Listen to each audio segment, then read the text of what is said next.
What's up, everybody? Happy Monday. Hope that you are doing well. I'm going to share with you strategies to end self sabotage. Okay. One of the things that I do all the time is, well, work with very smart people. Okay. Our clients, lots of our clients are doctors, accountants, lawyers, you name it. So these are smart people, and yet sometimes we self sabotage. Okay. So, what I'm going to share with you is a couple of frameworks, a couple of switches that are going to help you stop that from happening. Okay. For everybody that is here, if you're catching the replay, please drop a hashtag replay so that I know you watched it. And let us know where you're joining us from. Okay. Where you're located. So check this out, guys. This happens very often. So we will have someone, for example, let's say that they just start their journey, right? And next thing they're all excited, and we get started, and we set up a plan, and off we go. I am not kidding you. We had one person this week. She's starting a little bit, higher up in the numbers. She's in the mid 300s.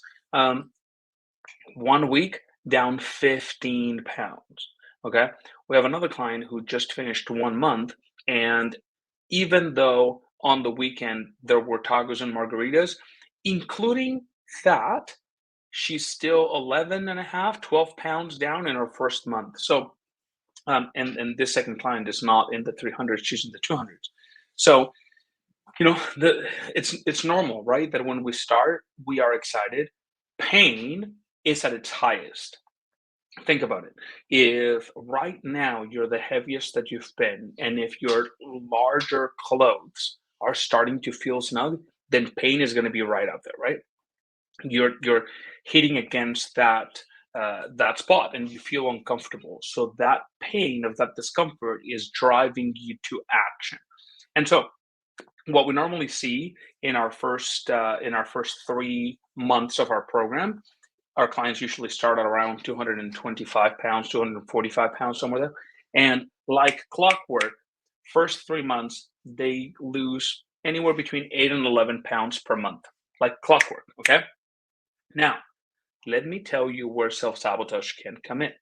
I started this video by sharing with you how intelligent, how smart our clients are. These are people that are often quite well accomplished in their career. They're smart. Okay. Now, with that, what also comes is a little bit of ego sometimes, right? I'm a smart person. The solution to my problem can't possibly be a simple solution. Watch what happens. So sometimes we come in and we start and we're doing great, right? It doesn't even feel difficult. You're like, oh my god, this is working. Wow, all right, no problem.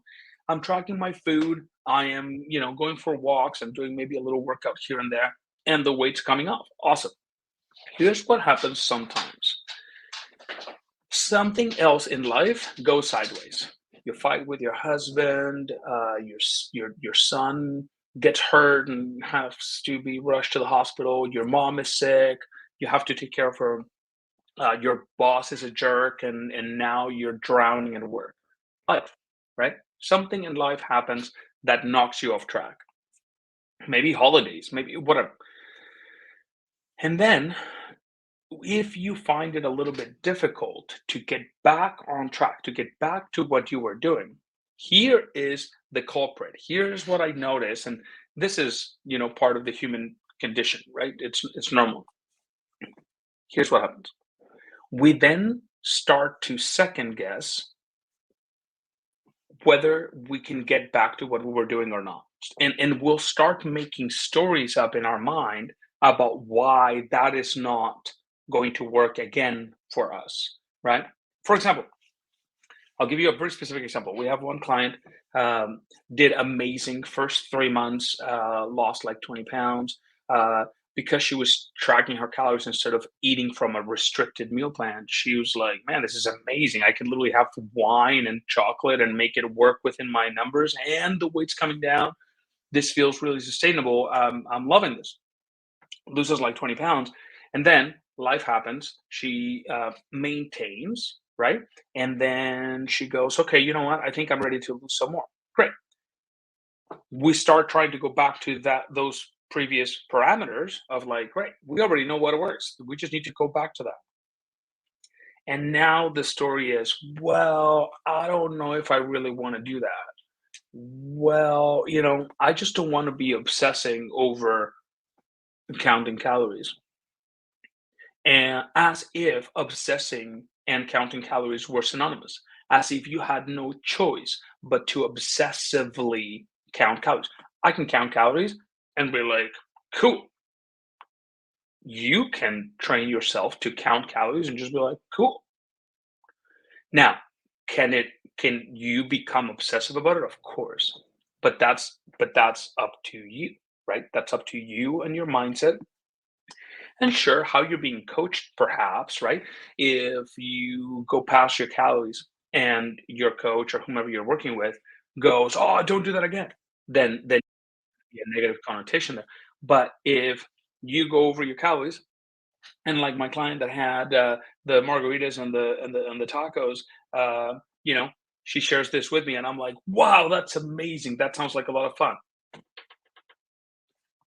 Then then you don't create a negative association with going beyond your calories. It's just going to happen because you're human, right? So again, becoming obsessive is an option.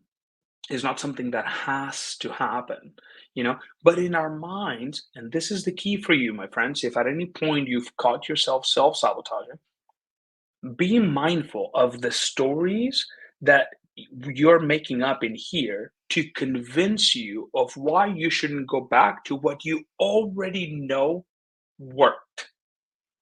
Okay.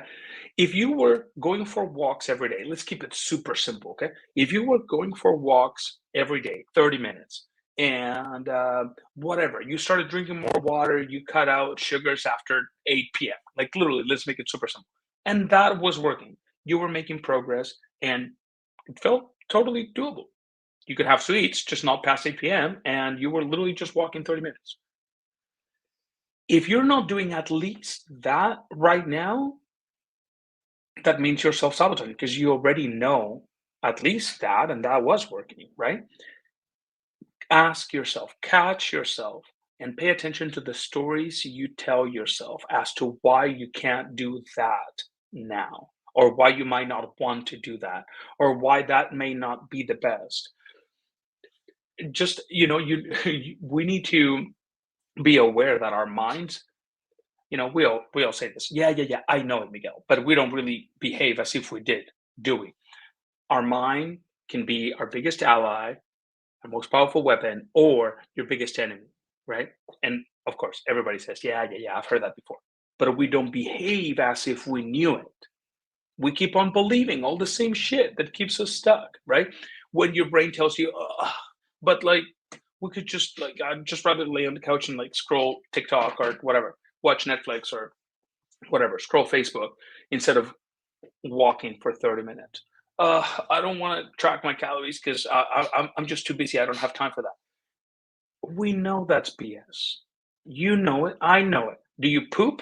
Because if you poop, what else are you doing when you're pooping? It's not like you're changing the world while you're pooping. You could totally enter your food into my fitness pal while you're pooping, right? So really, it's about maintaining that awareness so that you can catch the stories that your brain is telling you as to why you're stuck. And honestly, at the end of the day, if you want to turn this into something that works for you, not against you, then there needs to be a little bit of this association from every thought, right?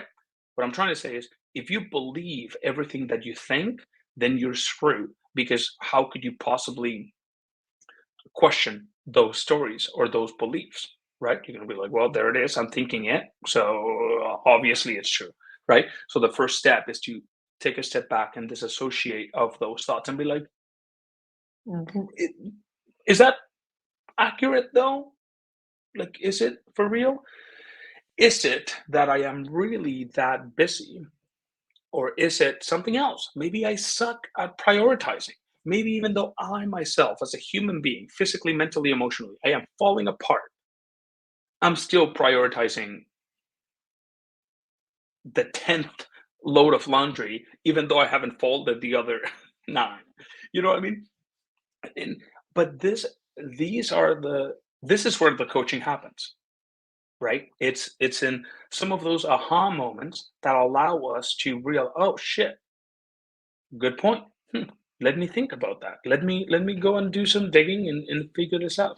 And that's where the transformations really happen.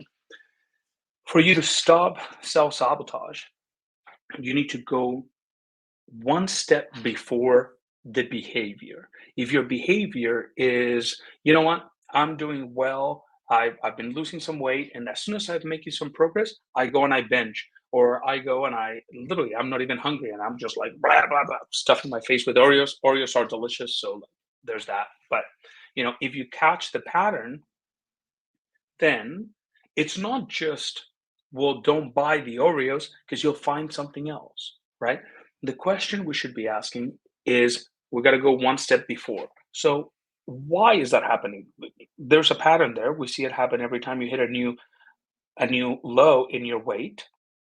Every time you're making good progress, it's almost like you punish yourself by binging. And maybe you're not addicted to the sugar. Maybe you're addicted to the feeling of guilt and shame that comes after, right? That is where change truly happens, is when you start disassociating from, and when you start questioning your own thoughts, your own beliefs, to identify which ones serve you and which ones are just holding you back. You know, so that is important. I see this happen at every level. We have doctors in our program, medical doctors that come to us to help them, guide them, support them, keep them accountable, and help them reframe that mind. A doctor can be like, I'm really busy. Do you poop? You know, there's where there's a will, there's a way. And I had one client. Remember, I told you earlier, a client first week lost 15 pounds.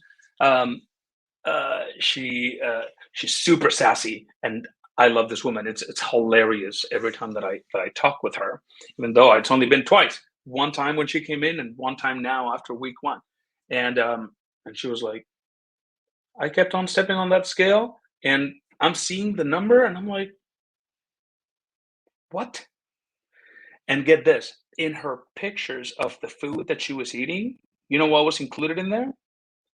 A Kit Kat bar, chocolate.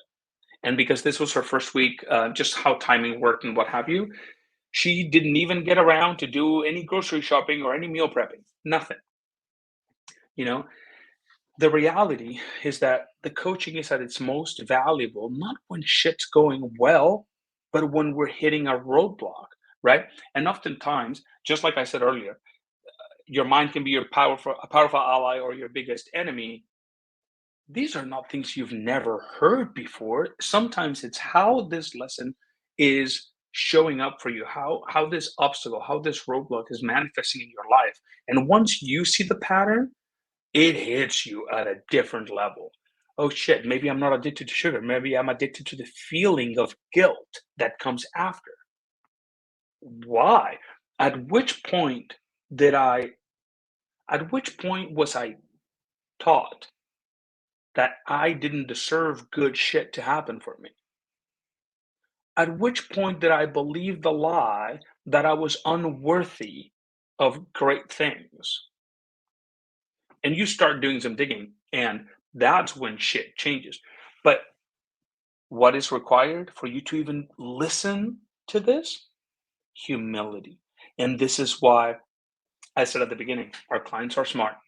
And I tell them this right in the first call. Hey, you know what? We don't work with dummies. We work with very accomplished, smart individuals. And you know what can be a bit of a double-edged sword when you know you're smart?